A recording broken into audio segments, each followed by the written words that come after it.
Fala meu povo, espero que vocês estejam bem hoje. Simplement, j'espère que vous allez bien.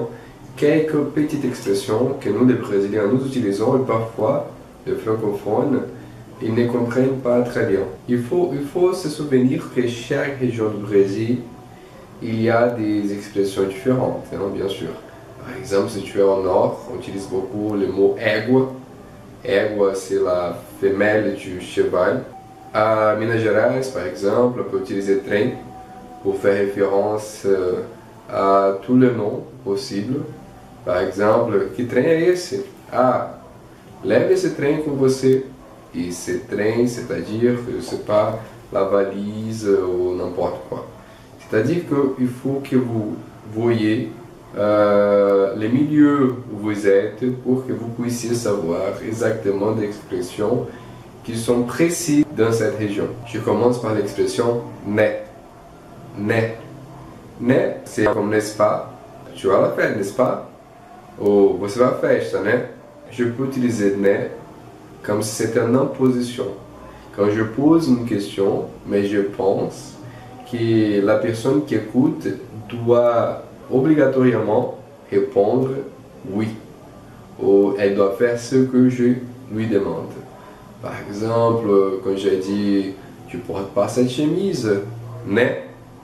Je veux dire tu sais que tu ne dois pas porter cette chemise. En bon portugais, você não vai usar essa camisa, né?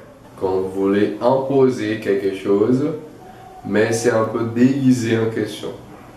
Você não vai para essa festa hoje, né? Você vai comprar pão, né? D'autres mots qu'on peut utiliser, treta. Treta. Treta, c'est un problème. Par exemple, je peux dire, cara, que treta. C'est-à-dire, quel problème. Et je profite pour dire une expression qu'on utilise beaucoup, mó treta.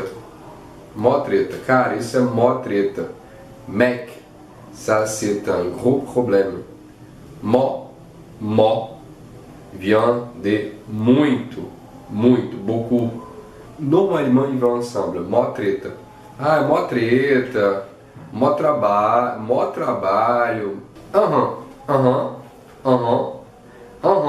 Nasal. Je peux utiliser dans quelques situations que je ne veux pas dire oui, je veux dire Você vai à festa hoje? Mais par contre, je peux l'utiliser de manière ironique. Par exemple, quand tu dis une bêtise, je ne suis pas d'accord, je dis Par exemple, tu dis une chose, je pense que c'est un mensonge. Eu sou muito forte. Je suis très fort. Je ne crois pas, je dis Et je peux même ajouter senta lá, Cláudia. Senta lá, Cláudia.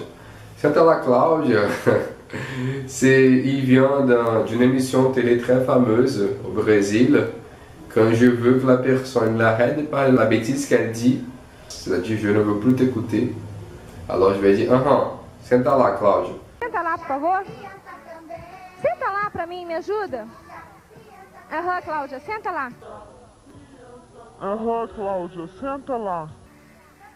Me ajuda, por favor. Maintenant, ça varie beaucoup. Il y a des régions, par exemple à Minas Gerais, on va dire nous.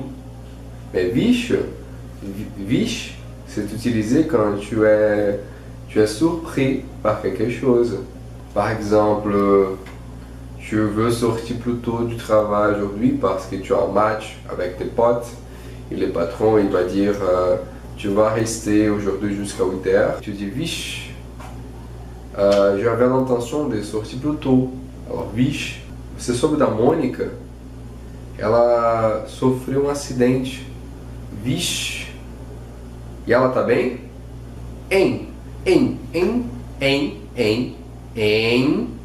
C'est aussi une expression quand tu ne comprends pas la chose. C'est un peu comme en français quoi.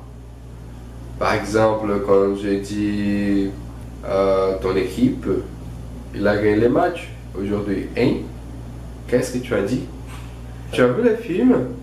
Que você disse? Você viu o filme?